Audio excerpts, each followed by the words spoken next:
Vou retomar lá a história das cônicas, né? Que a gente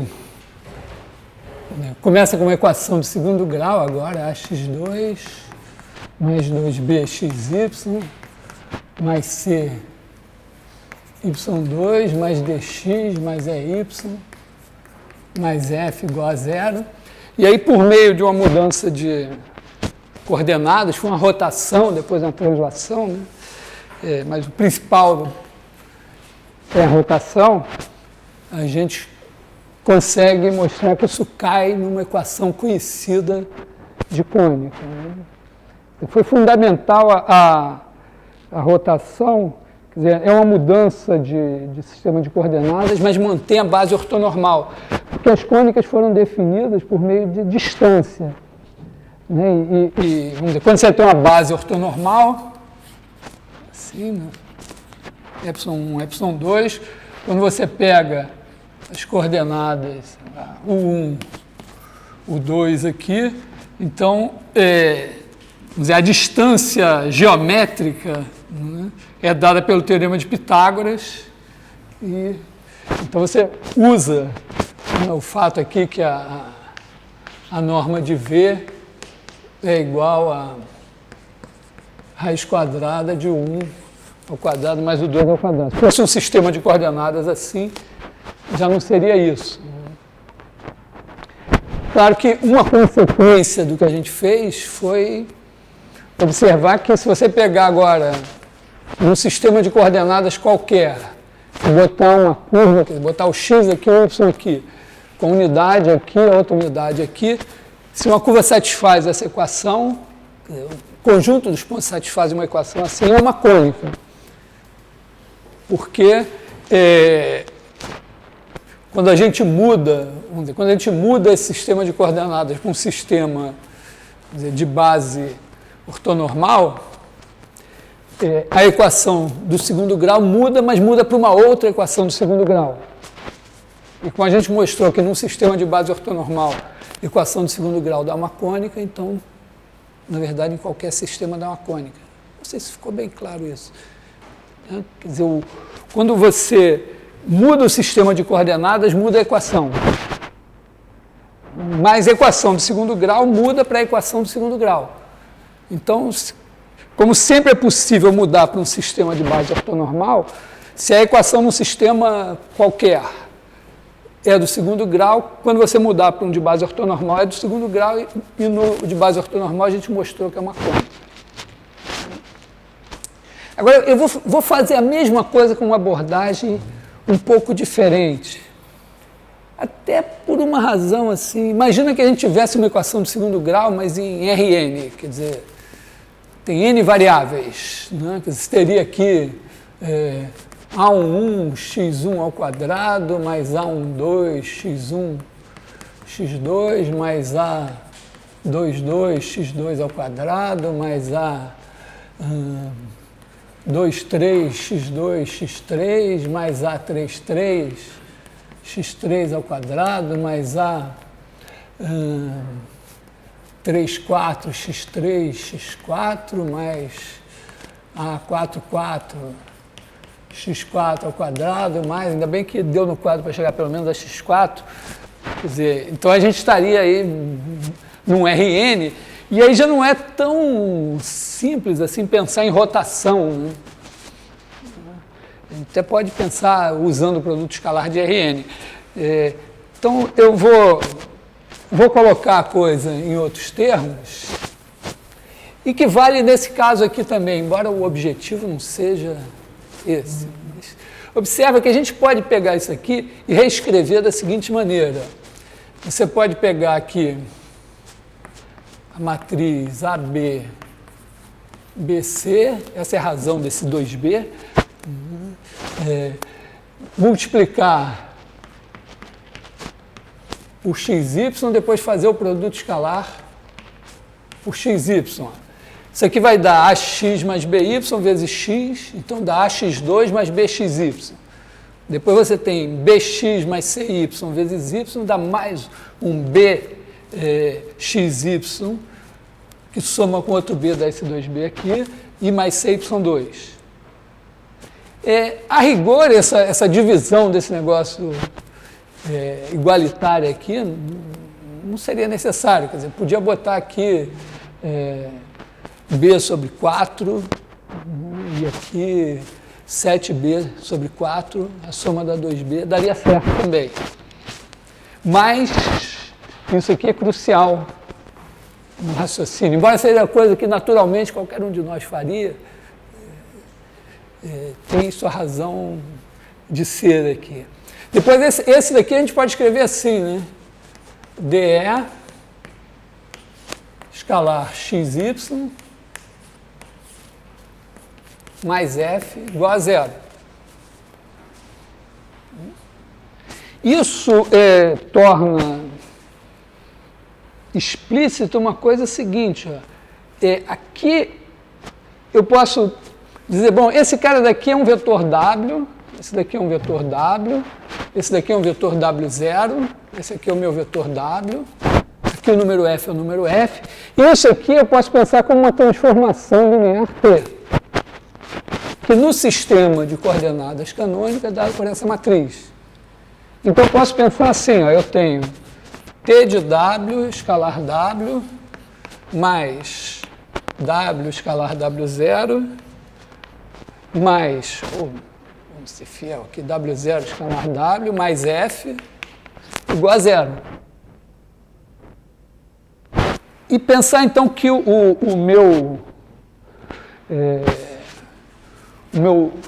minha situação aqui eu tenho uma transformação linear, um vetor W0, um número F, e eu estou querendo caracterizar todos os vetores W, todos os pontos correspondentes aos vetores W, que satisfazem essa equação aqui, que não envolve mais coordenadas. Repara, isso aqui é dado em coordenadas, aí eu mudei para outro sistema de coordenadas. Parece que sempre eu tenho que caracterizar a minha cônica em coordenadas, mas isso aqui está dizendo que eu posso pensar sem coordenadas. E em seguida eu posso dizer, bom, então não tem coordenadas, eu posso escolher o sistema de coordenadas que eu quiser. Quando eu escolho o sistema de coordenadas, isso vai dar o quê? Vai dar uma matriz.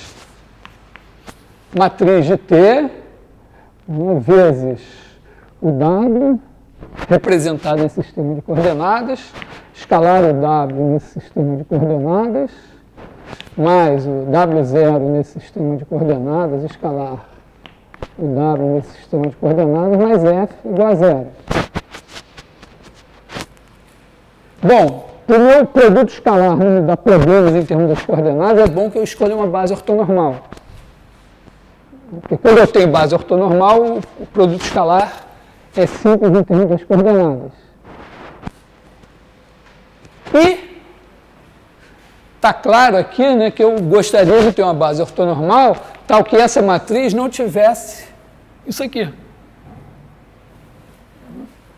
Ou até, vamos dizer, eu poderia dizer, não, mas na verdade não precisa não ter, basta que esse mais esse seja 0, quer dizer, esse seja igual a menos esse. Mas eu vou dizer, não, vou pensar isso, 0, 0. Então eu gostaria de ter uma coisa assim, lambda 1, lambda 2, 0, 0, aqui W1, W1, W2 seria ruim, eu vou botar aqui o V mesmo, o V, escalar o V, mais aqui seria o 0, V0, escalar o V, mais F igual a 0.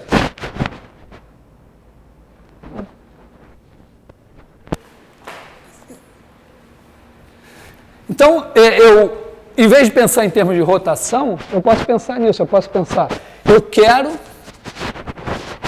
uma base ortonormal tal que a matriz tem essa cara. Eu quero que a minha T de vou botar assim, aqui está o R2, está aqui a origem. Então, quando eu escolher um sistema de coordenadas, isso está dizendo o seguinte, eu quero um sistema de coordenadas de base ortonormal, então aqui eu tenho um ε1, E aí o epsilon 1 vai ser elevado em lambda 1 epsilon 1. E o epsilon 2 vai ter que ser elevado num certo lambda 2 epsilon 2.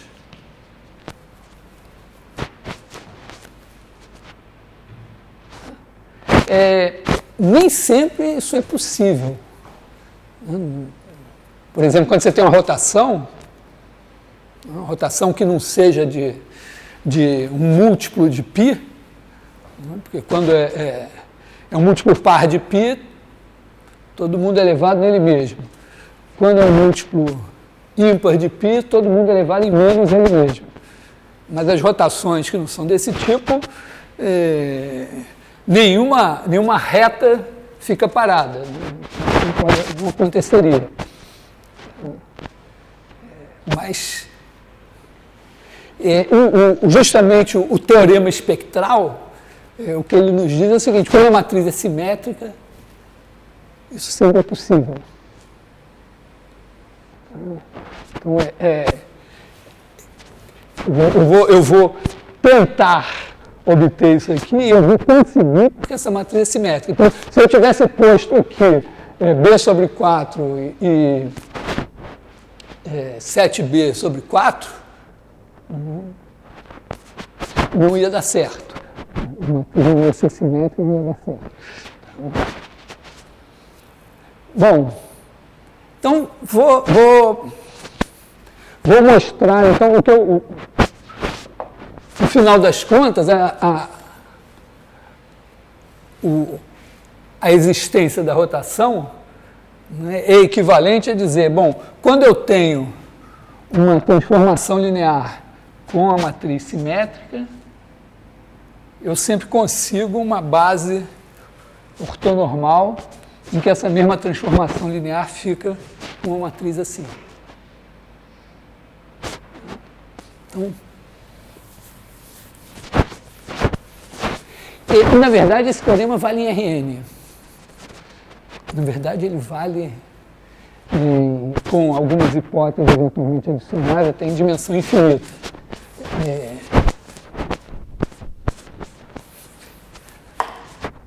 Vamos dizer assim, teorema espectral.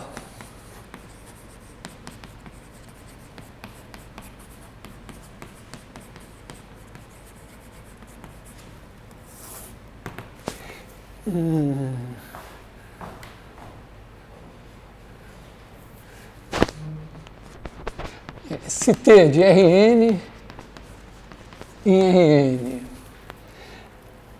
é dada na base canônica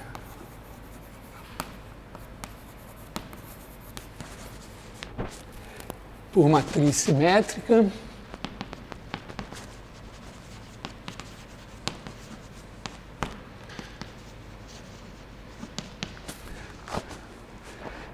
então existe base ortonormal de Rn em que a matriz de T é diagonal. A diagonal é que só tem termos não nulos na diagonal. Essa é uma possível formulação do teorema aqui. Tem uma maneira assim, você pode fazer o seguinte, né? Imagina que você tem uma coisa assim, AB, BC,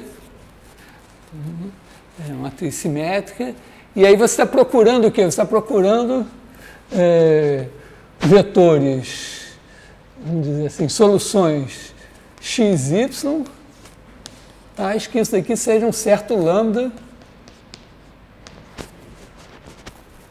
XY. Na verdade, você procura o X, o Y e o lambda. Então, em princípio, você tem duas equações e três incógnitas. Mas, na verdade, o vetor, né, quando você tem uma transformação linear, se você tem um vetor V lambda V, T de V é lambda V, se você pegar 2V, T de 2V vai ser lambda 2V. Então, na verdade, esse vetor não é unicamente determinado. Você poderia botar uma equação a mais x2 mais y2 igual a 1. Então, na verdade, não é que tenha... Aí você faz as contas e acha.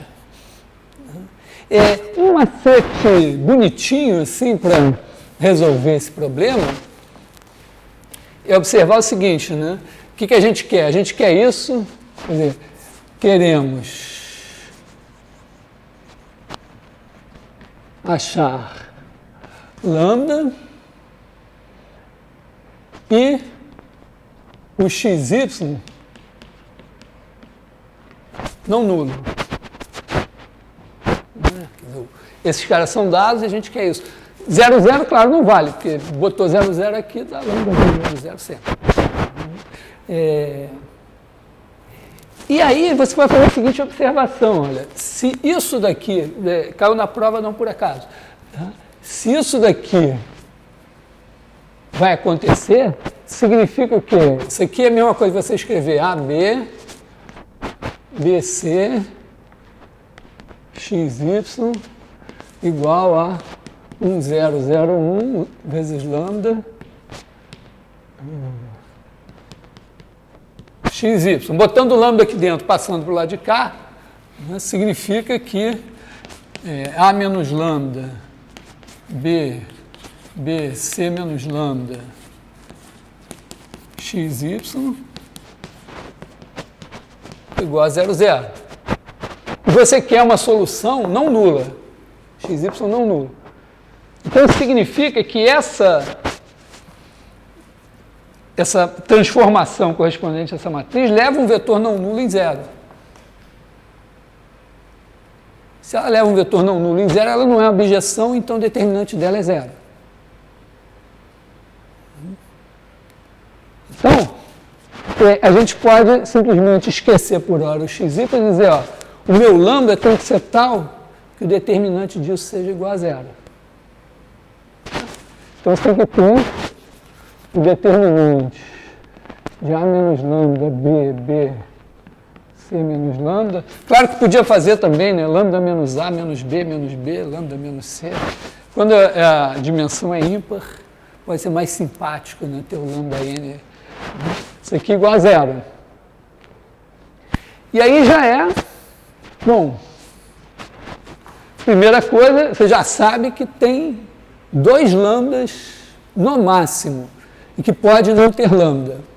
Então, a primeira surpresa agradável é que você faz aqui lambda 2 menos A mais C lambda mais AC menos B2 igual a 0. E faz a conta e vê que essa equação sempre tem valores reais. E aqui você vai ter lambda igual a... Isso mesmo, né? Espero que seja, né? Igual a mais C mais ou menos raiz de... Aí você tem aqui o A mais C ao quadrado e tem o menos 4AC mais 4B2. Aqui tem 2AC menos 4AC, fica menos 2AC, então fica 2 menos 2AC mais C2, fica A menos C ao quadrado, mais 2B ao quadrado sobre 2. E aí isso aqui é uma soma de 2 quadrados, que significa que você vai ter raízes reais, porque isso é positivo, e que essas 2 raízes vão ser iguais só se A for igual a C e se B for igual a 0. Mas aí a matriz já era um múltiplo da identidade, você já tinha, ela já estava diagonalizada, né? Então, No caso que você está fazendo essa conta, você tem duas raízes reais e diferentes. Quer dizer, se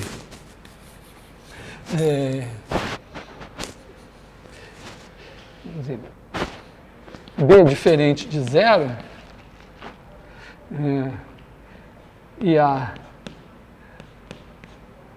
ou A diferente de C, raízes reais distintas.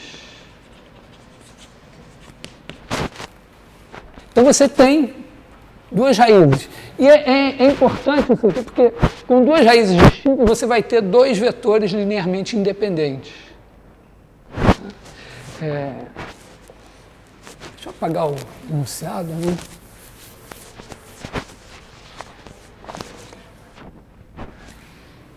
Imagina que você tem, isso vale em geral, imagina que você tem uma transformação linear T de um espaço vetorial nele mesmo, e aí você tem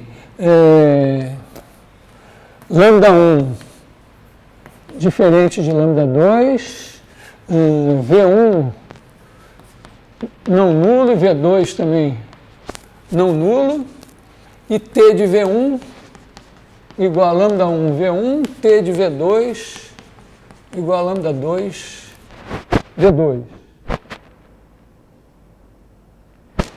Aí eu posso garantir o seguinte, que se você tiver T1 V1 mais T2 V2 igual a zero, isso aqui vai obrigar T1 e T2 a serem zero. Então, tem que ser linearmente independente. Tem um truque simples, que é o seguinte, você pega e aplica T menos lambda I aqui nesse negócio. Você pode fazer lambda igual a lambda 1 ou igual a lambda 2. Vamos dizer assim, lambda I. Vou fazer lambda 1 aqui. Lambda 1. Então aqui você vai ter T desse cara é T1 lambda 1 V1. Menos isso daqui vai ser menos lambda 1 T1 V1. E aqui você vai ter mais T desse cara vai ser T2 lambda 2 V2 menos lambda 2 T2 V2 igual a zero. Isso aqui morreu. E isso daqui, né, vai dar T2 T2 lambda 2 V2. Não, aqui é lambda 1. Né? Aí você vai ter T2 que multiplica lambda 2 menos lambda 1, V2 igual a zero. Como a hipótese é que lambda 1 é diferente de lambda 2 e V2 é não nulo, T2 tem que ser zero. E se você fizer a mesma coisa agora com T2 aqui em vez de T1, você vai ver que o T1 vai ser zero. Então, esses caras, quando você tem uma coisa assim, esses lambdas são chamados de autovalores ou valores singulares e os V's correspondentes de autovetores. Então, o que eu estou dizendo é que autovetores associados a autovalores distintos são sempre linearmente independentes. Inclusive, se tivesse N caras aqui, você podia fazer essa mesma brincadeira com N, ia mostrando que cada T era zero. Então, aqui nós vamos ter os autovalores são diferentes. E observa, cada vez que tem um lambda, se eu pegar um lambda que é a raiz disso, então essa transformação linear correspondente a essa matriz aqui, ela tem determinante zero. Então ela leva alguém não nulo em zero. Se leva alguém não nulo em zero, esse alguém satisfaz isso aqui. Então aqui tenho dois autovalores distintos, um tem um autovetor, outro tem autovetor, os dois são linearmente independentes, então em R2 eu tenho uma base. Mas eu preciso, porque eu estou oferecendo esse teorema como uma alternativa ao teorema que eu demonstrei na aula passada. Então, eu preciso de uma mudança de base que seja para uma base ortonormal. Então, eu preciso que esses caras que eu achei que são linearmente independentes sejam mais, que eles sejam ortogonais. Porque eu sempre posso pegar um cara, dividir pela norma e ficar com norma 1. Então, isso não é problema. Mas eu preciso que eles sejam ortogonais. Agora eu preciso de um milagre. Né? Porque eu já não posso fazer mais nada. Os dados já estão na mesa. E o milagre, ele é operado pelo seguinte fato, que foi questão da nossa prova. Né? Aqui, na verdade, você pode fazer a conta, né? Faz a conta e mostra que eles são perpendiculares, você tem R2. Mas a gente viu o seguinte, se você tem uma transformação T de Rn em Rm, aí ela é dada por uma certa matriz. Matriz aqui, A11, AM1, A1N, AMN. Então, se você fizer o T de x escalar y, isso vai ser essa matriz aqui, A11, AM1, A1N, AMN, X1, XN, escalar Y1, YN. Vou apagar essa história aqui.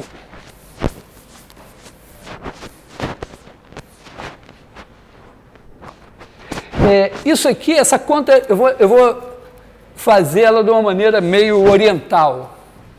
Escrever coisas assim também. Então, vou escrever isso aqui assim, ó. Esse produto escalar vai ser A11 x1 mais A1n xn. Isso tudo vai multiplicar o y1. Então, isso aqui vezes y1. Depois eu tenho mais, etc., AM1 x1 mais AMN xn yn. Tá assim. Repara que isso torna mais ou menos evidente que eu posso tirar o x1 aqui e botar os y aqui. Quer dizer, aqui, essa maneira de escrever torna evidente isso, né? Eu pego, aqui todo mundo é x1, então tiro o x1 e boto y1. Então isso daqui é igual a x1 vezes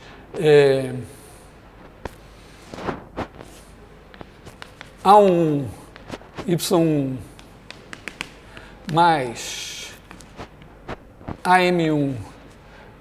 Aqui é YM, né? Não, é YM, né? Estou de RN e RM. Então, o resultado aqui é M, né? YM. Da mesma forma, eu posso pegar o x2 aqui, botar em evidência. Então, mais x2. Aí eu boto aqui 1, 2, y2 mais AM2 YM mais XN 1N Y1 mais AMN YM. Isso daqui, ó, é o produto escalar do meu x1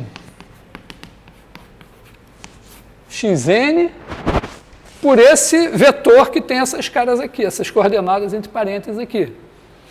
E, ora, esse vetor é o A11, AM1 até o A1N, AMN, vezes o y1, ym.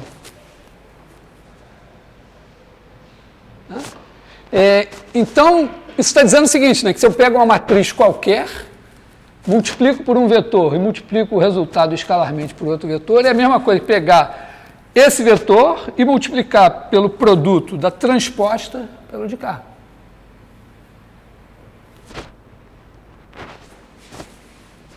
Legal? Um fato algébrico que eu espero, vamos dizer, ter tornado evidente por essa maneira de escrever.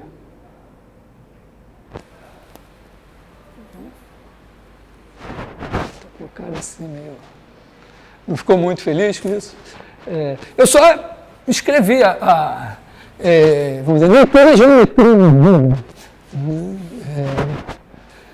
Tem alguma geometria nesse negócio, assim, mas estou botando... eu estou fazendo aparecer aqui uma matriz transposta, que é dá uma transformação de Rm em Rn, né?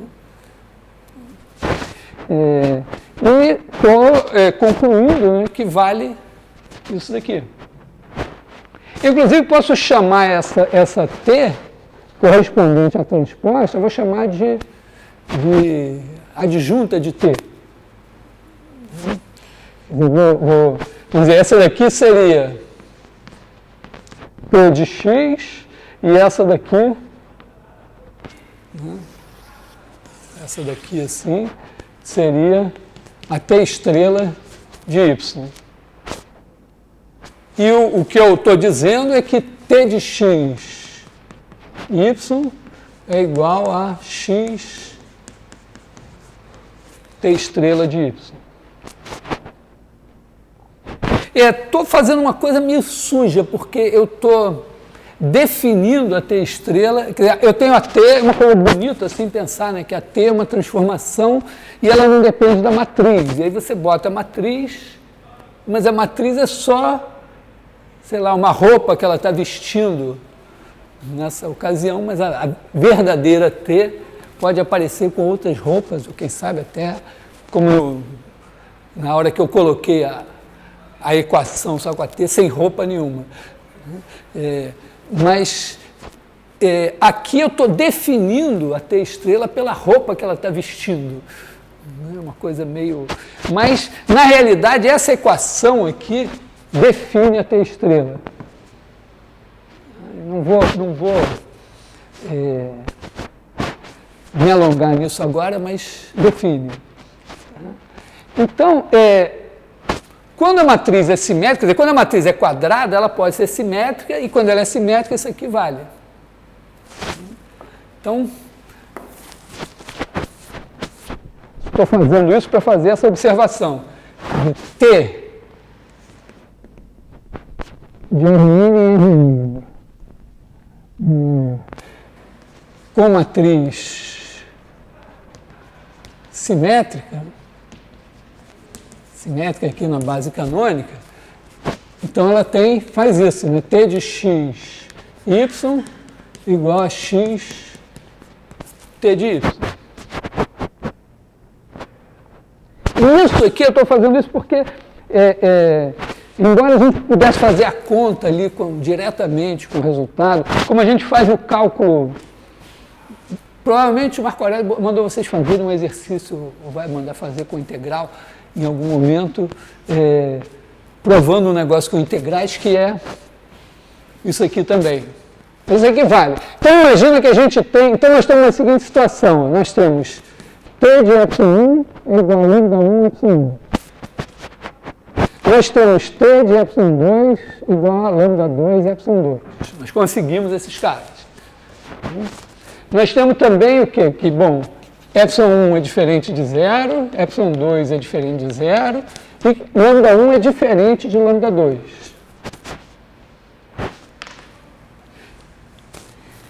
Então, o que a gente quer é ver se o produto escalar de ε1 por ε2 é ou não zero.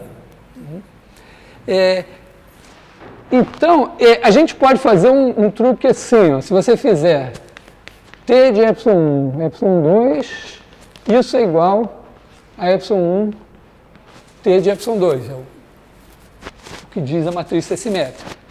Agora, esse cara daqui é λ1, ε1. Então, esse aqui é λ1, ε1, ε2. E esse é λ2, ε2. Então, esse aqui é λ2, ε1, ε2. Como λ1 e λ2 são diferentes, essa igualdade só vale se ε1 e ε2 forem perpendiculares. Isso aqui implica que ε1, ε2 é zero. Repara que isso não depende de R2. É um fato. Então, vamos dizer, eu demonstrei o teorema em dimensão 2. Porque eu mostrei que, a menos que a matriz já seja diagonal, ela vai ter autovalores reais e distintos, e esses autovalores reais e distintos vão ter autovetores que são ortogonais, então formam uma base ortonormal, e aí, etc.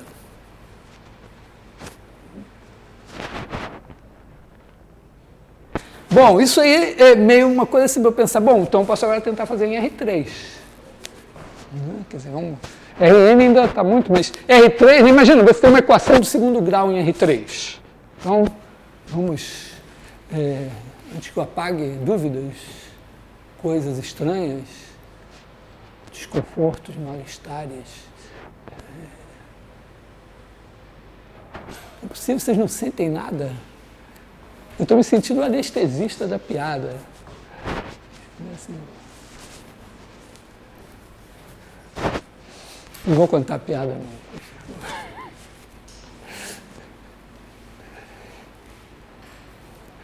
Bom,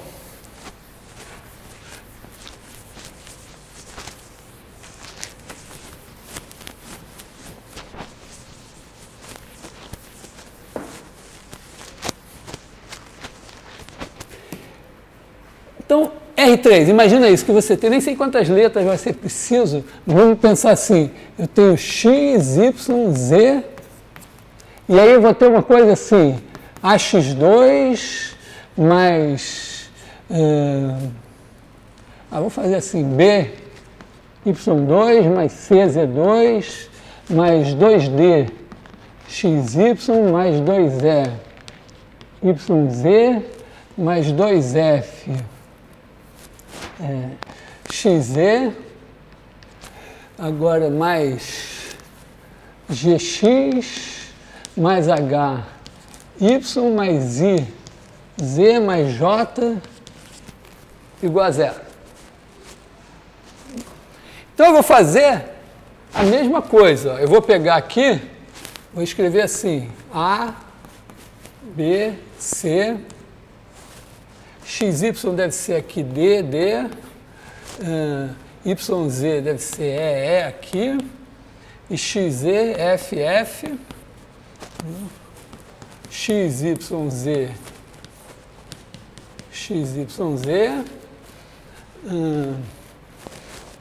mais aqui G, HI, aqui, escalar XYZ, mais J igual a zero. Então, estou na mesma situação. Quer dizer, eu tenho aqui uma transformação, chama esse cara de W, W0, W.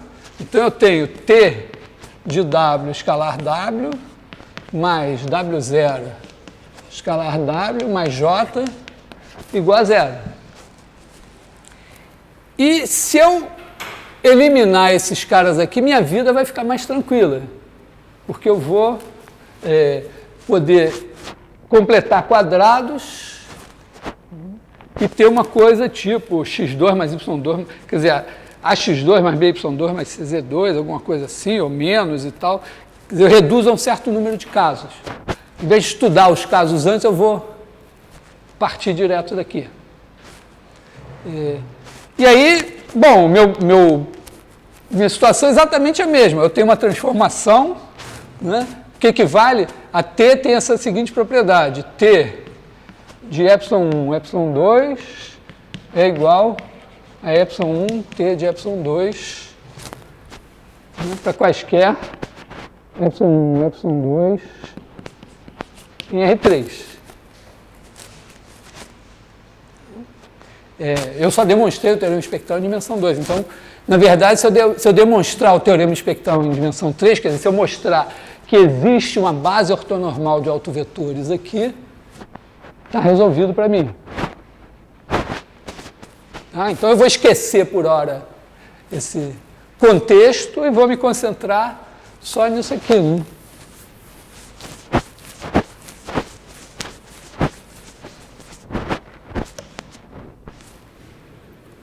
Eu tenho T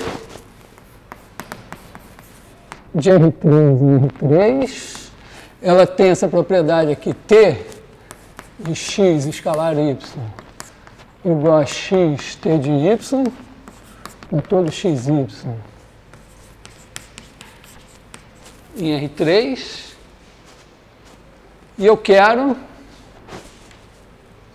minha pergunta é, será que isso implica que existem lambda 1, lambda 2, lambda 3 em R e ε1, ε2, ε3 não nulos e não nulos não, vou botar logo ortonormais, né, porque aí já são não nulos. Base ortonormal, tais que T de εi igual a lambda I εi.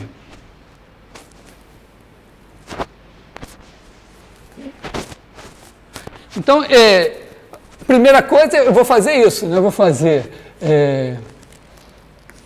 T de epsilon igual a lambda epsilon, isso é equivalente a eu dizer que T menos lambda identidade de epsilon igual a zero.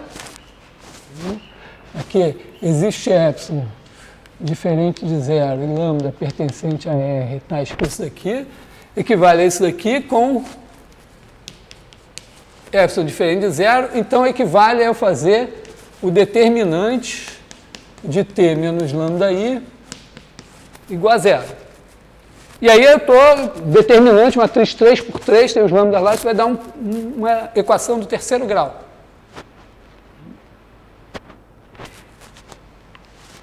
Bom, tem uma vantagem, a equação do terceiro grau tem uma raiz real. Teorema do valor intermediário, no infinito e no menos infinito vai para infinitos de sinais opostos, então tem uma raiz, então temos uma raiz lambda 1 real. Bom, o que eu espero agora, né? Eu estou esperando o seguinte, eu estou aqui em R3, deixa eu ver o R3 sem base, então aqui eu tenho um ε1 diferente de zero, e ele, T de ε1 é igual a lambda 1, ε1. O lambda 1 poderia até ser nulo, mas o ε1 não é nulo, posso pegar ele unitário. O ε2 e o ε3, eu quero pegar eles no espaço ortogonal. Então, aqui eu tenho o espaço ortogonal aqui. E eu estou procurando, assim, né, pensando que talvez eu tenha aqui o ε2 e aqui o ε3, assim. Mas eu tenho que mostrar isso.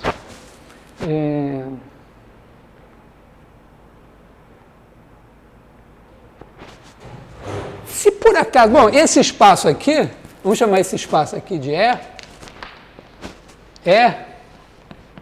o espaço ortogonal, é o conjunto dos epsilon pertencentes a R3, tais que epsilon escalar epsilon 1 igual a zero. O espaço ortogonal é ele, é um subespaço de dimensão 2.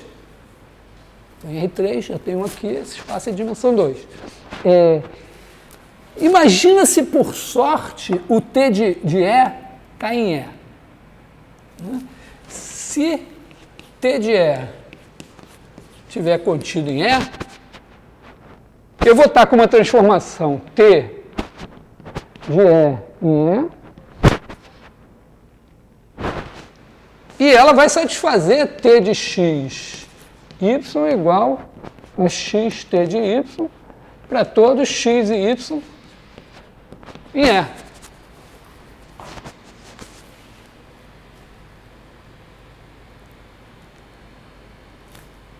Bom, mas na verdade eu demonstrei o teorema em dimensão 2.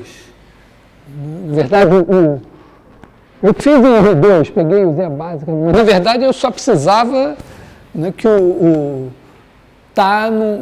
ter um espaço de dimensão 2 com produto escalar, para poder fazer o que eu fiz. Eu até vou fazer uma outra demonstração sem determinante, sem nada, mas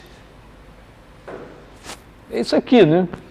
Quer dizer, se por acaso Deus me der essa graça de acontecer do T de E ficar contido em E, acabou, porque eu caio. Aqui eu tenho outra.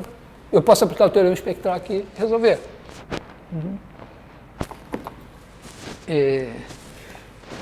Isso é uma outra coisa que decorre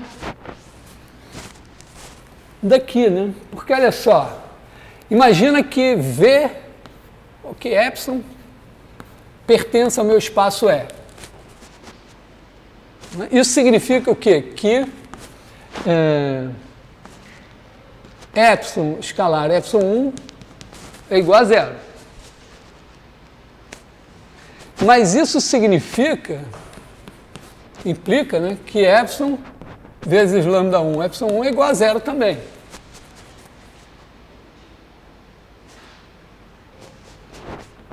Mas isso é a mesma coisa que epsilon, T de epsilon 1 igual a 0. Só que essa propriedade aqui me diz que, então, T de epsilon escalar epsilon 1 é igual a 0. Mas isso é o que caracteriza o cara estar em E. Então, T de epsilon pertence a E.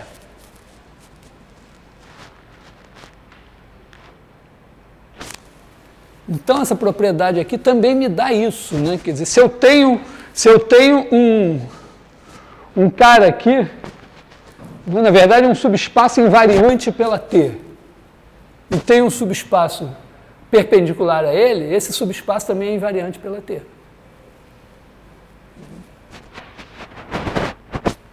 Então aqui, vamos dizer, graças às propriedades de T, e ao caso particular de eu estar em dimensão ímpar, eu pude reduzir para a dimensão 2. Repare que eu não vou poder usar esse truque para passar de R3 para R4. Porque em R4 eu não tenho a garantia de que meu polinômio tem uma raiz real. Senão eu acabava, demonstrava para Rn. Né? Aí tem milhares de demonstrações possíveis do teorema espectral em Rn.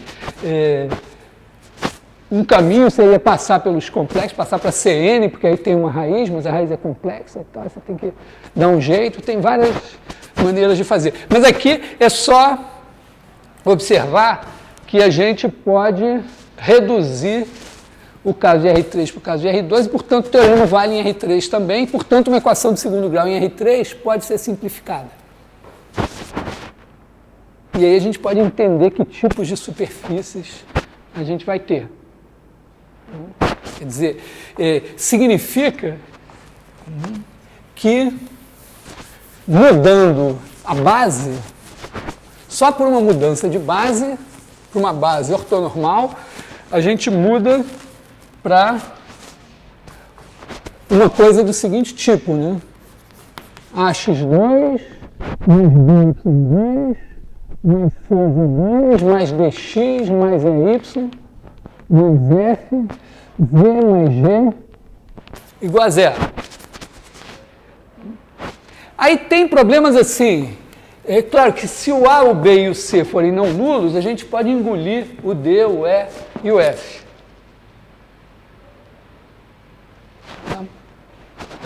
Então vamos supor se A, B e C não nulos, a gente pode, né, completando os quadrados, está todo mundo de bem com completar quadrado aqui? Beleza? Só o Matheus que está dormindo, não vou perguntar. Então, beleza, então isso aqui vira uma coisa assim, AX2 mais B, Y2 mais C, Z2 mais G, quer dizer, esse G é outro G, vou chamar assim, vou escrever assim, igual a H. Precisei aqui acrescentar coisas para completar os quadrados, juntou tudo com o G, passou para o outro lado e mudou de identidade.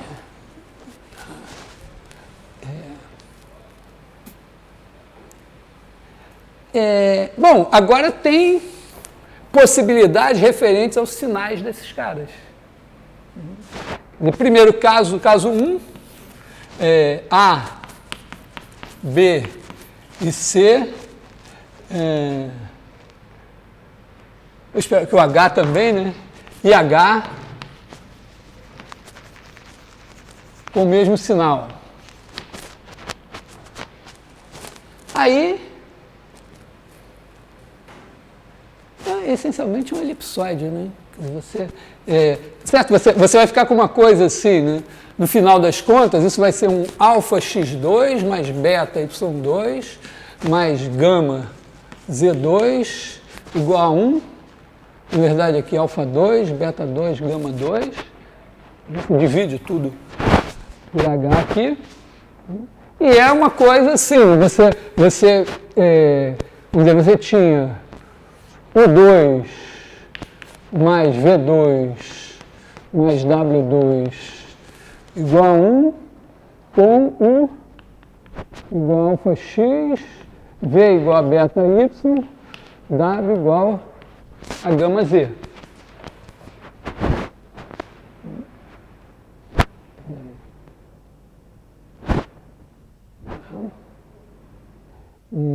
Então é porque você transformou, ou você pode, vamos dizer, você poderia botar, em vez de botar alfa 2, botar aqui sobre alfa 2, sobre beta 2 e tal. Quer dizer, você simplesmente fez esticamentos nos eixos. Então é um elipsoide.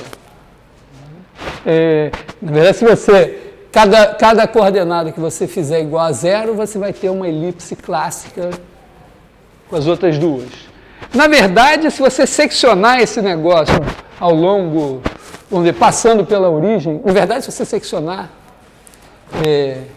por qualquer plano que não seja tangente, se você botar um plano tangente, dá um ponto. Mas um plano que corte e não seja tangente vai dar sempre uma elipse. Vai ter esse bicho por uma elipse. Porque sempre vai dar uma coisa do segundo grau no plano. Pela topologia do negócio, só pode ser uma elipse. Bom, então isso aqui é um elipsoide.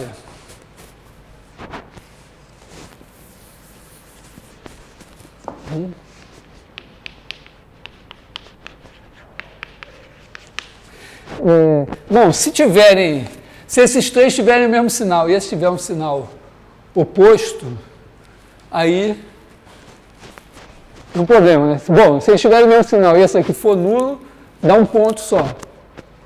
Se eles tiverem o mesmo sinal e esse tiver o sinal oposto, dá um conjunto vazio.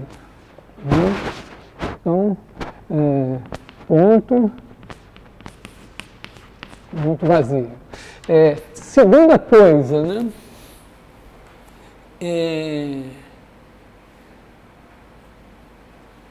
Bom, pode ter dois terem um sinal e outro ter outro sinal. Será que faz diferença aqui? Vamos normalizar, vamos dividir por esse. Vamos dizer, o H, vamos supor aqui, H diferente de zero. Né?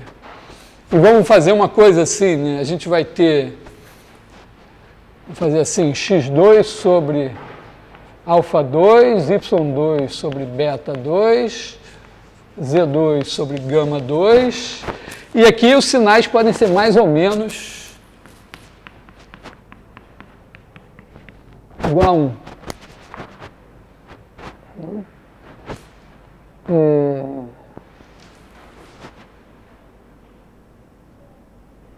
Ok? Então, bom, a ideia aqui é que dois sinais, um sinal é diferente dos outros dois. Então, com o mesmo truque, né, fazendo x sobre alfa igual a u, y sobre beta igual a v, z sobre gama igual a w, para simplificar a nossa vida, que são só mudanças de escala nos eixos. Então a gente vai ficar com uma coisa que é tipicamente assim, ou a gente vai ter U2 mais V2 menos W2 igual a 1, né, dois positivos e um negativo, ou alguma coisa assim, U2 menos V2 igual a 1. Será que essas coisas são diferentes? Acho que são, né? É mais ou menos o seguinte, né? Digamos assim, você tem nesse primeiro caso aqui, a gente tem aqui UV, aqui W. Então aqui o UV é como se fosse aqui um x2 menos y2 igual a 1. É como se fosse uma coisa assim.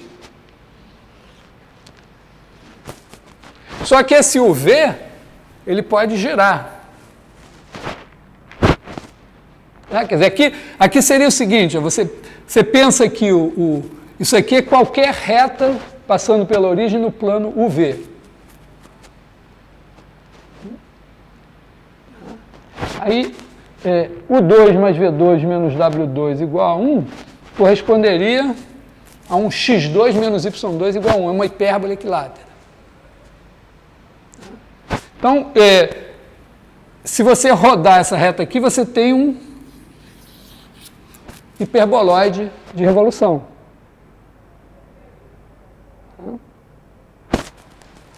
Então, aqui você tem um hiperboloide.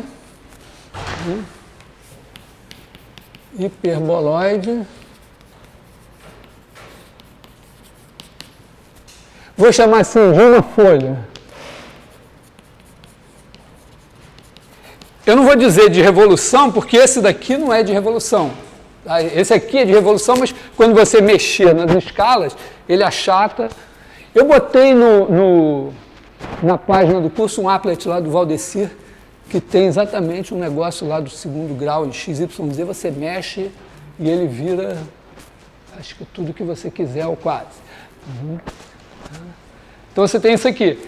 Nesse caso aqui seria o contrário, né? Você teria uma coisa assim, ó. Você teria aqui o U e aqui o VW. Então aqui você tem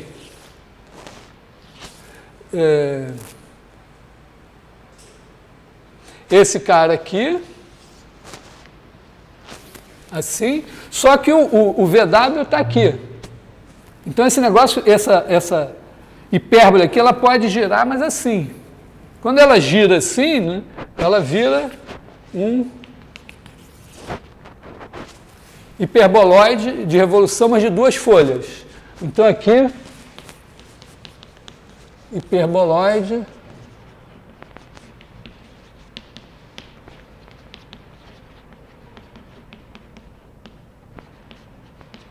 de duas folhas.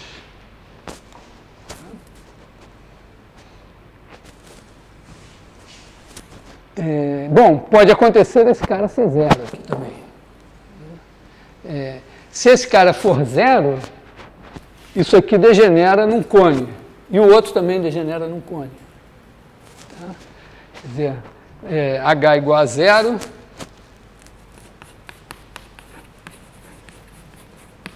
Vai dar um cone. Quer dizer, vai ter uma coisa tipo Z2 igual a X2 mais Y2. Está dando para acompanhar? Bom, acho que esses são os casos em que todo mundo aqui é não nulo. Né? Quando um se anula, digamos que esse cara se anulou.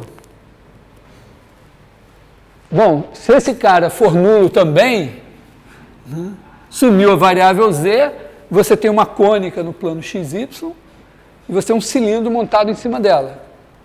Né, porque quando você tem a equação em xy no espaço xyz, significa que você tem uma curva no plano xy e o z é livre. Então você tem um cilindro montado em cima dela. Então os cilindros, qualquer coisa que uma variável aqui desapareça, virou cilindro.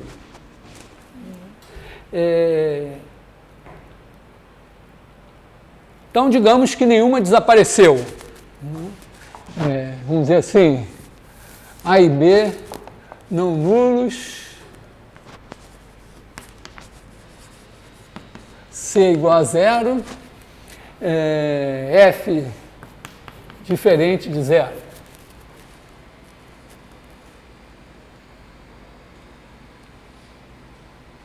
Então você vai ter uma coisa do tipo que a gente vai ter aqui. Esse cara daqui engole o G. Quer dizer, você aqui vai ficar com uma coisa assim, ó, AX2 mais BY2, eles engoliram o DX e o AY, sobrou constante. Esse cara daqui não tem. Aí você fica com o FZ mais uma constante e você pode engolir essa constante aqui, no Z. Quer dizer, se você tiver FZ mais H, isso aqui é igual a F, Z sobre F mais H sobre F, você chama isso aqui de W, fica FW. Então, quando você ficasse assim com AX2 mais BY2 igual a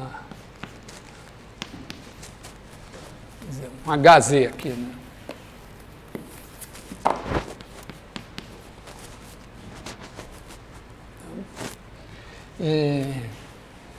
Bom, isso aqui é um paraboloide, né? Quer dizer, você pega aqui o Z, XY, isso aqui é Z. Se você pensar... porque eu estou pensando assim, ó, na verdade, não sei se eu fui claro nisso, você tem aqui o plano XY, para cada reta passando pela origem, você tem aqui os pontos XY dessa reta. Então, eles são do tipo, sei lá, XY igual a T a B. Então, você substitui isso aqui, você fica com alguma coisa, né? Quer dizer, X2 mais Y2 igual a T2 A2 mais B2. Então, você vai ficar com HZ igual a A2T2 em cada uma dessas retas aqui. Nesse caso, vamos supor assim, vamos supor que A, B, de mesmo sinal. Aí você tem uma coisa que é uma parábola. Aqui esses caras têm o mesmo sinal, dividindo por H fica sempre o mesmo sinal. Então você tem uma coisa do tipo Z, né, alguma coisa assim, que varia, mas não... Isso aqui, a concavidade está assim, ela nunca vai ficar assim, porque a concavidade é dada por o quê? Aqui, ó, você tem Z igual a sobre H x2 mais B sobre H y2. Então, se esses têm o mesmo sinal, o H sempre tem o mesmo sinal, esses dois têm o mesmo sinal. Então, eles são os dois positivos ou os dois negativos sempre. Então, isso aqui, esse A2 mais B2 não vai mudar nada. Então, para cada reta que você pegar aqui, você vai ter uma parábola com a mesma, vamos dizer, ou todas de bunda para baixo ou todas de bunda para cima. Então, você vai ter uma coisa assim, vai ser um paraboloide. Que seria de revolução se tudo aqui fosse... se os caras tivessem o mesmo tamanho aqui, se fossem iguais esses dois. Então aqui você tem um paraboloide.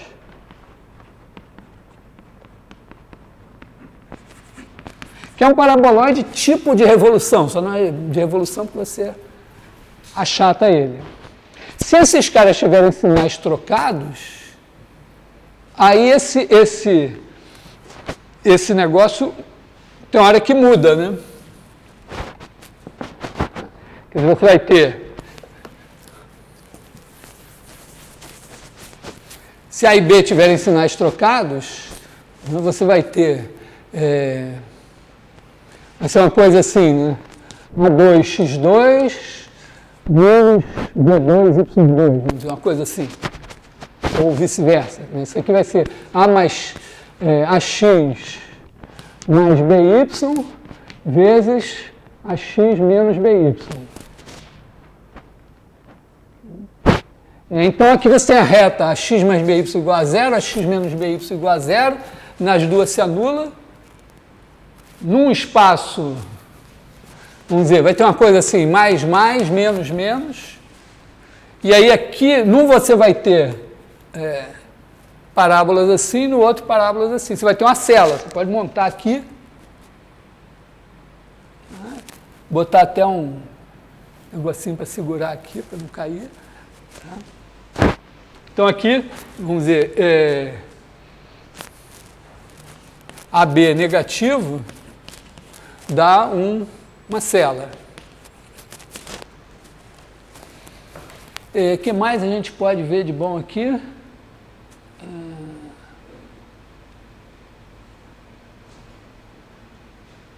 Bom, poderia ter 2 nulos. 3 nulos não tem graça, seria um plano. Né? Mas, e se 2 forem nulos?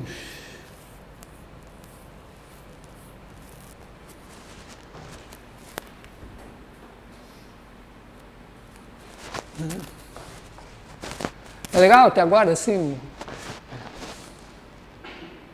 Quer dizer, na verdade a gente tem quer dizer, tem o caso elipsoide, tem o caso hiperboloide, que são 2, tem o caso paraboloide, que são 2 também. E tem tem os cones, tem o cone, na verdade, né? E tem, quer dizer, o cone, eventualmente, ele como é que ele apareceu? Elíptico, né? Bom, tem os cilindros. Será que se a gente tiver uma coisa, tiver 2 nulos, imagina que a gente tem uma coisa assim, AX2 mais Y mais FZ mais G igual a 0.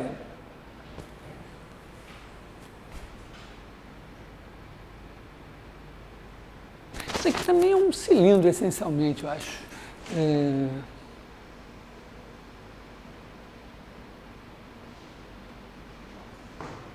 Não, porque você vai ter...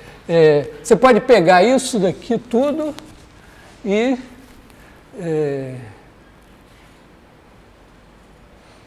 fazer uma coisa só, né?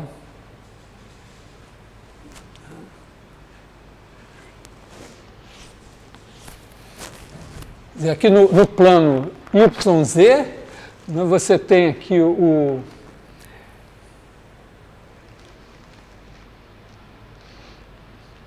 Y mais FZ mais G igual a 0, é uma certa reta aqui. E aqui você tem, digamos, é F.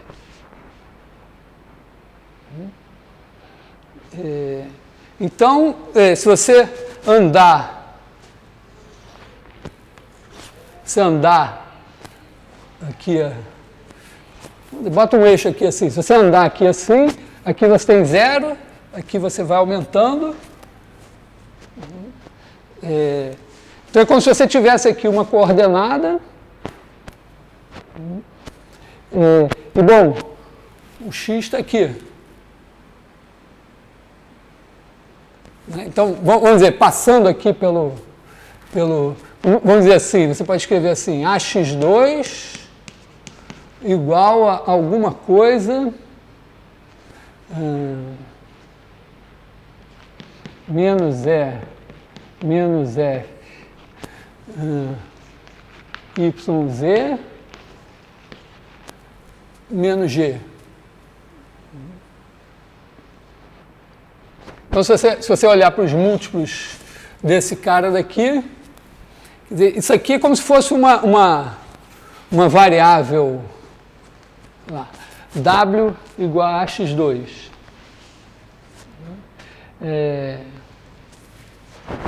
O x está aqui. Então, para cada valor de x, você tem uma coisa assim.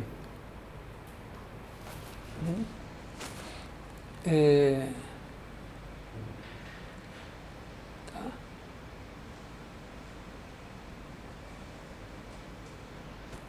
Então, é como se você tem uma calha assim, de x2. Então, na verdade, vamos dizer, isso é uma calha que, na verdade, é um cilindro parabólico aqui. Então, isso aqui, na verdade, não é nada novo. Que horas são? Estou querendo falar. 11h35. Então, é basicamente isso aqui. Tá? Hã?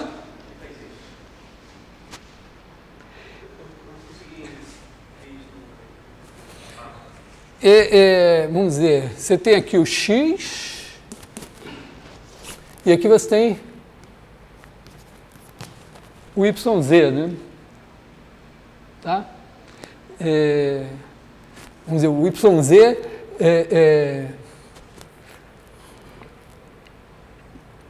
na verdade, se você pegar o YZ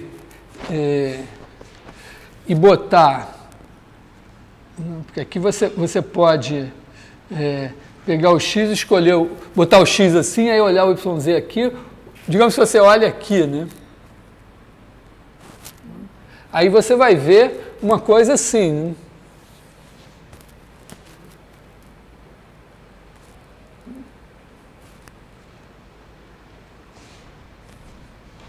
E aí todos os... Né, porque para cada... Vamos dizer, se você pegar esse ponto aqui, ou esse ponto aqui, é a mesma coisa, né? Porque aqui você tem essa reta. Então, esse cara aqui tem o mesmo valor em todos esses pontos. Então, os pontos... vamos dizer, aqui tem um valor. Então, aqui você tem os dois x que correspondem... Para qualquer corte, o bloco tripolar a z, o bloco de uma parábola. Então, vai ser... uma calha. Uma calha para... Não, porque é uma calha... Porque o cilindro, o que define um cilindro é o quê? Você tem uma curva, vamos pensar assim, uma curva no plano e tem uma reta. Aí você pega as retas paralelas a essa que passam por pontos dessa curva. Uma reta que não está no plano. Isso é um cilindro, é a definição do cilindro. Como um cone é isso, você tem uma curva no plano, tem um ponto fora do plano. Ligando os pontos esse ponto aos pontos da curva, você tem um cilindro. Definição.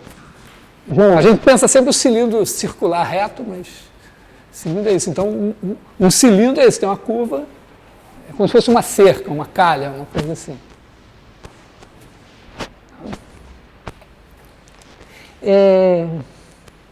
Bom, então, o importante aqui é assim, você a parte de conhecer melhor essas figuras. Então, trabalhem nisso. Mas é que eu queria fazer uma coisinha, eu passei um exercício no quiz dos círculos simultaneamente tangentes a dois círculos. Vocês fizeram? Conseguiram achar essa? Hã? Eu gosto muito desse problema. Eu devia ter giz colorido aqui hoje, infelizmente não tenho. Vou mostrar algumas coisas referentes a esse problema. Imagina que você tem aqui um círculo, né? Aqui ele tem um raio R1, vou chamar de F1 aqui, F2, tem o raio R2, acho que vou chamar de R grande 2. Bom, aqui, como é que você bota um círculo que é simultaneamente tangente aos dois, né? Ele vai ter que estar assim. Então você vai botar aqui R1, aqui vai estar R, aqui vai estar R, aqui vai estar R2. Tem que estar alinhado, né? O centro e o ponto de tangência, né? Então, o que você vai fazer? Você vai pegar um compasso, vai marcar nele. Você vai pegar aqui, aí você pega um valor R, aí junta, aqui você tem R1, acrescenta R, aqui você tem R2, acrescenta R, pega isso aqui, R1 mais R, pega, marca aqui, R2 mais R, marca aqui, e acha esse centro, e pode, na fé, pegar o compasso, abrir R, que vai dar tangente aos dois. Então, o que você tem aqui? Se esse ponto aqui é o ponto P, né, você tem que PF1 é igual a R1 mais R, PF2 é igual a R2 mais R, R2 é maior que R1, então PF2 menos PF1 é igual a R2 menos R1. Então esse cara daqui vai estar num ramo de hipérbole. Bom, quando você vê um ramo de hipérbole, você diz, ué, cadê o outro ramo? Aí você olha e diz, o outro ramo é porque eu esqueci que tem círculos assim, né? Esse círculo assim.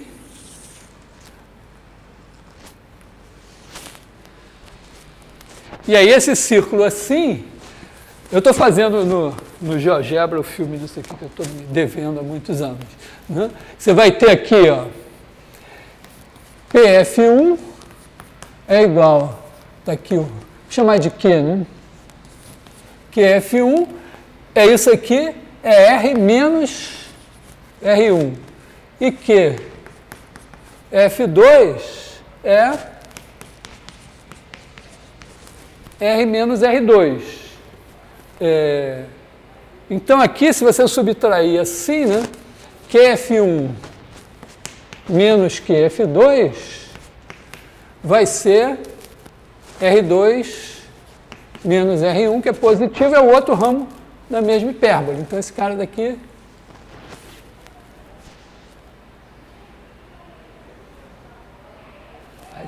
Beleza, né? Aí eu olho e digo para você, mas você esqueceu desse cara aqui, né? E uma vez que você acha esse cara aqui, claro que você vai achar esse também. E aí você vai fazer a conta e vai ver que você tem outra hipérbole com os mesmos focos.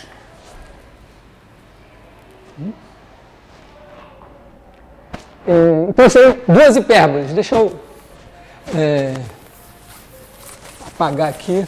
Não vou fazer a conta da outra, vou deixar para vocês. Tá? Então, você tem a situação assim, né? Tem aqui um círculo, outro círculo, F1, F2. Aí você tem esse ramo aqui que é PF2 menos PF1 igual a R2 menos R1. Aí tem o outro ramo aqui assim, que é PF2 menos, aliás, PF1 menos PF2 igual a R2 menos R1. Depois você tem esse cara daqui e esse cara daqui, que são, esse daqui é PF2 menos PF1,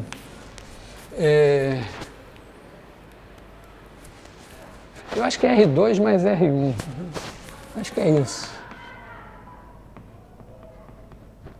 E aqui você tem PF1 menos PF2 igual a R2 mais R1, acho que é isso. Essas coisas positivas. Aí, feliz e contente. Eu queria fazer uma observação, que é a seguinte, né? Esses dois aqui correspondem a círculos. Um corresponde a círculos assim, né? E o outro corresponde a círculos assim. Parecem coisas meio diferentes, né? Mas observa, se você for olhando esses círculos que fazem assim e for andando lá para o infinito, esses círculos vão abrindo e não é difícil ver que no infinito você vai ter essa reta tangente aqui, né, e que a assíntota dessa hipérbole vai ser exatamente perpendicular a essa reta aqui. E aí você vê o seguinte, que se você passar lá no infinito, se você continuar pelo infinito, esses círculos vão começar a fazer assim. E vão voltar por aqui. E aí ele... Hã? Quê? Como assim continuar no infinito? Vamos dizer, você foi até o infinito. Tá? Aí quando você foi ao infinito, você chegou aqui. Né? Quer dizer, os círculos foram fazendo isso. Eles não sabem de nada, mas quando eles chegarem aqui, eles vão fazer assim. Quando eles fazem assim, os centros deles reaparecem aqui. E aí eles vão até aqui. Quando vai lá para o infinito, ó,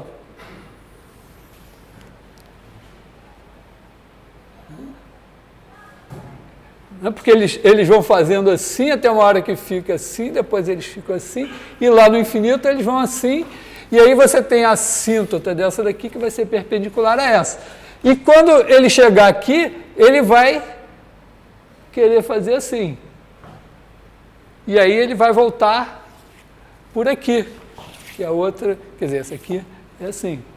Então, na verdade, essa hipérbole, você pode pensar assim, ó, que essa hipérbole tem assim, vai no infinito, por aqui, e volta, ela está ligada aqui, lá no infinito. E essa daqui está ligada aqui, lá no infinito. E a mesma coisa com a outra. Porque eu queria chamar a atenção, assim, o que é lá no infinito, né? Lá no infinito, primeira coisa, você pode pegar o plano e pega todo todo ponto, todo vetor V, você pode, se você dividir pela norma de V, ele vira 1. Mas se você dividir pela norma de V mais 1, aí o zero fica no zero, né? E esse cara, o tamanho desse é sempre maior do que o tamanho disso daqui. Então esse cara tem sempre norma menor que 1, exceto lá, quando chega lá no infinito, ele chega em 1. O tamanho disso aqui.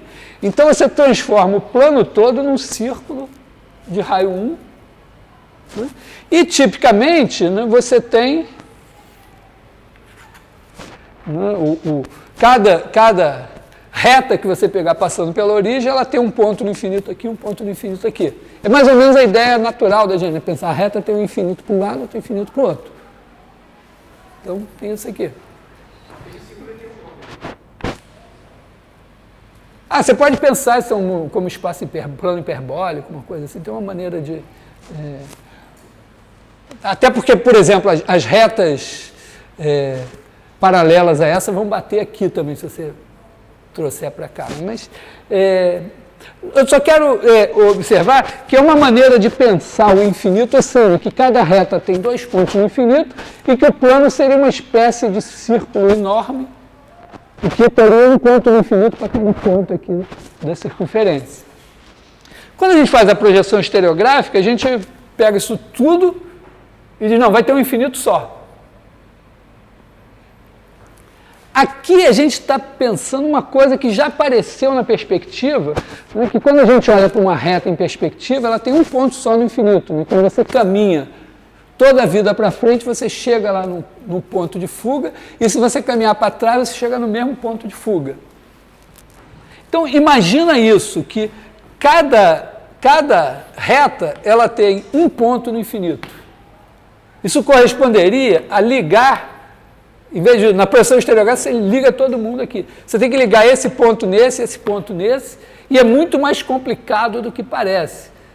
Porque, vamos dizer, esse ponto daqui liga nesse, então você não... Esse daqui liga nesse, quer dizer, não é que você faça um pastel, você não faz um pastel. Já não dá para visualizar, mas isso é o chamado, é o plano projetivo. E é mais ou menos o que a gente tem aqui. Se você pensar que cada reta tem um ponto no infinito, então essa reta é um enorme círculo que vai para lá e volta por aqui.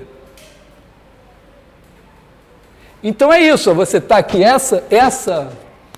esses círculos aqui, eles vão, essa hipérbole vai lá no infinito, e ela, como essa assíntota é a mesma, o ponto que ela encontra lá no infinito é o ponto impróprio dessa reta, que é o mesmo que você encontra aqui. Então ela vai por aqui, volta por aqui, vai lá e volta por aqui. Então, na verdade, ela é na projeção estereográfica é também, mas todo mundo passa lá pelo Polo Norte. Aqui não.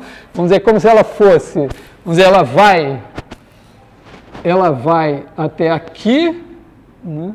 Vamos dizer, como se ela fosse uma coisa assim, né?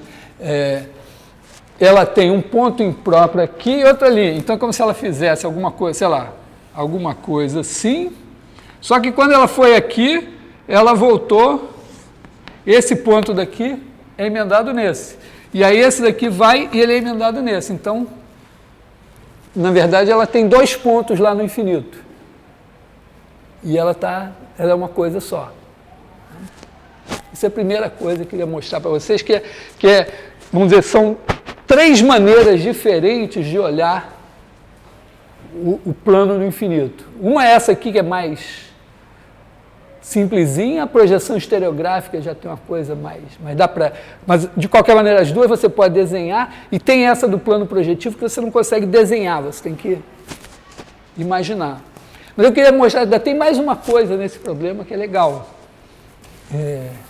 Eu gosto desse problema porque eu dei no primeiro curso de geometria do bacharelado e eu não sabia a solução. Na última aula eu fui fazer a solução e eu fui descobrindo coisas. Então, tem uma coisa que é o seguinte, você pode pegar os seus círculos e ir aproximando.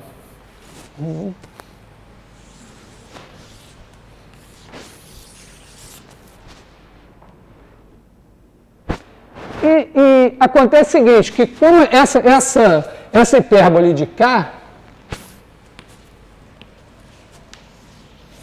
como ela é PF1, aqui é PF2, não, PF1 menos PF2 igual a R1 mais R2, R1 mais R2 na hipérbole, né, é essa distância aqui, é o 2A é esse aqui. Se esses círculos se tangenciarem, esse negócio aqui fica igual à distância entre os focos. E aí a sua hipérbole degenera em 2 segmentos de reta. Aí você faz, só que A outra hipérbole, a primeira não, né? Só que quando eles se tangenciam,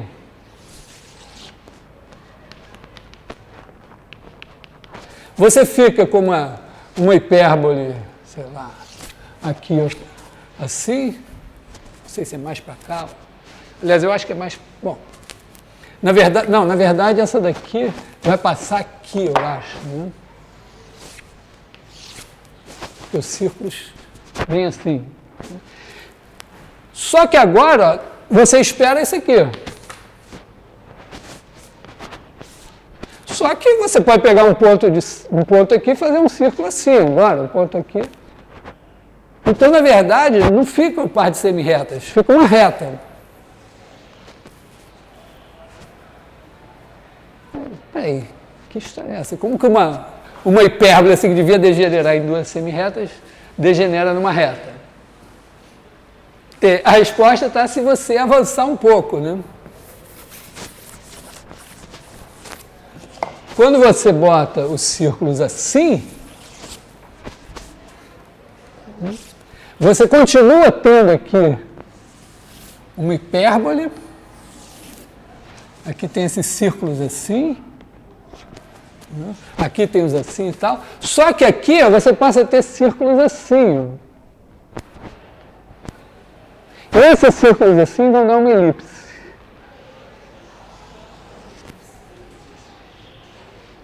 E essa elipse é que quando você chegar, afastar até ficar tangente, vai dar o segmento misterioso que apareceu aqui. E aí você continua até o momento em que eles ficam assim, e aí você tem uma reta e uma elipse. Essa hipérbole aqui que degeneraria em duas semirretas, mas ela degenera numa reta por quê? Porque quando você avança um pouco mais, você tem dois círculos, e aí você passa a ter círculos assim e círculos assim. E isso dá duas elipses. Uma elipse aqui por fora e outra aqui por dentro. Quer dizer, então a nossa resposta era uma questão de múltipla escolha, né? Podia dar duas hipérboles, uma hipérbole e uma reta, que mais? Uma hipérbole e uma elipse e uma reta, e duas elipses. E no fim, quando os centros ficam iguais, ficam dois círculos. Oi.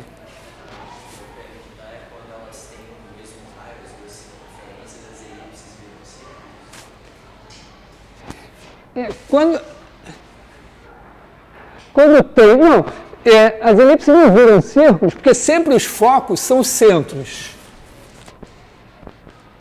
Então, sempre você tem dois focos diferentes, então não é círculo. Só quando elas ficam concêntricas, quer dizer, as duas circunferências os dois círculos ficam concêntricos, é que as elipses viram círculos. No caso, elas terem o mesmo raio, aí as duas elipses vão virar a mesma. Na verdade, vamos dizer, os círculos tangentes a ambos vão ter raio zero, né? Vai degenerar tudo. Você pode fazer o mesmo problema, por exemplo, dentro das cônicas ainda, se você substituir um círculo por uma reta. Vai ser a hora das parábolas. Então é um probleminha assim que dá para se divertir bastante com as cônicas e ver uma coisa do plano projetivo. Me dessem as quádricas, vocês agora estudem lá, pega o negócio do Valdeci, vê as quádricas e tal, faz umas continhas. Eu vou pensar em fazer um teorema espectral em RN, coisas assim. Vamos voltar à álgebra linear.